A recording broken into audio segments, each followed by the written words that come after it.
Yo, what is up, fam, and welcome to another video. In this one, I'm going to be talking about how being competitive is going to help you. I feel like everyone always thinks as being competitive as some negative thing, and it's competition with your friends, with your family, with people in general. But you have to look at it from a positive standpoint. So that is exactly what I'm going to be telling you guys here. 6 different ways that being competitive can actually help you succeed and just be happier and more fulfilled in life. Before we get started, I upload every Monday and Thursday at 10 a.m.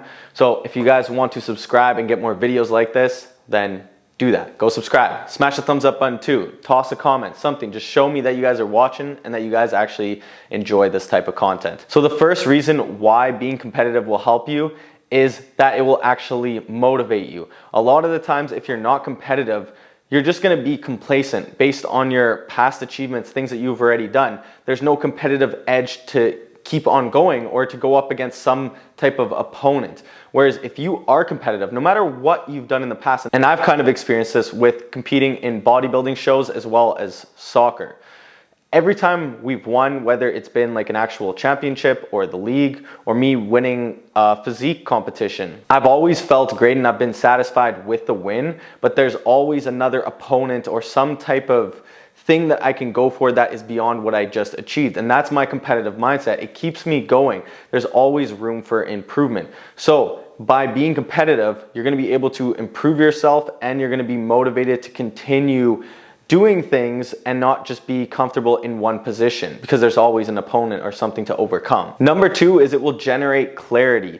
You can't be competitive if you don't even know what the goal is. Every time people go up against an opponent or against a team in business, in a sport, they always know what the goal is. Put it in the back of the net.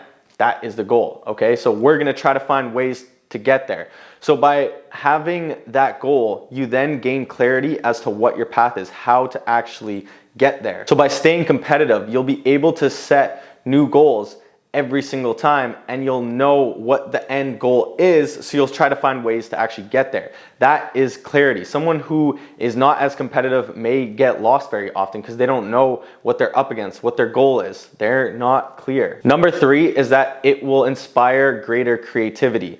By that, I mean, when you have an opponent and there is competition, you are going to have to be creative and think outside of the box to overcome that person or that thing. I don't know what it is, what kind of competition, but you're going to have to be more solution-based. You're going to have to find ways to actually get in front, overcome maybe mistakes that you've made, and that takes creativity. So it's almost like forcing your brain into this survival mode where it's like, if I want to get to this goal, I'm going to have to come up with solutions, and that is going to then translate over into many other parts of your life. You're going to be a solution-based person. Anytime there is a problem, you're going to have that trait to then be creative to find a way around it. Not only that, but you're going to be a lot more innovative and it could lead to breakthroughs. Who knows? In business, if you're a lot more creative, you're going to have a lot better ideas over other people because you're very competitive, which means that you're going to find and research and test and try and fail at multiple different things, which could then lead to an innovation or a breakthrough. Number 4 is that it will cause you to do a lot more self-reflection. So when you're actually going up against an opponent and you're losing, it's going to force you to actually look inside at yourself and think about what you can improve on.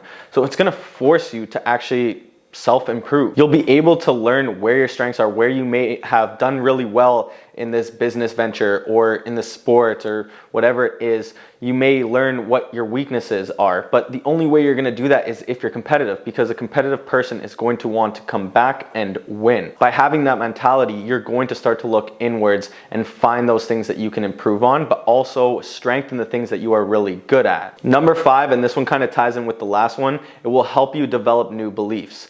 Basically, what you believe is going to directly translate to how you act. For example, if you're someone who believes that you continually improve and that no matter what, if you're losing, you're always going to find a way to come back, then that is your belief. If you strengthen that, you're going to continue doing that for the rest of your life, which is a very good belief to have. If you're someone that believes that as soon as you lose, you think that this isn't for you, well, that is not a good belief. So by me saying this, having a competitive nature will actually help you develop new beliefs. And usually they're going to be good beliefs, especially if you're aware and conscious of them and what you're actually doing. By having these new beliefs and strengthening them, ones that are competitive, will actually help you persevere in the future with different obstacles and different endeavors that you go into. And the sixth one is that being competitive actually helps other people. A lot of time people think that it is some negative thing and that being competitive is going to put other people down and in a bad mood.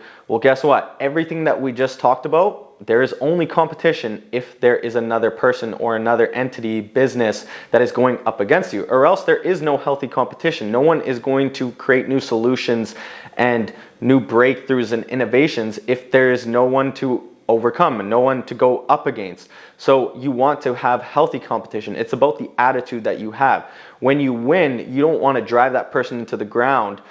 You want them to be happy about their loss and realize that, okay, this is where I lost. This person was stronger at this. I may have been strong at this, but I can improve on these weaknesses to then come back.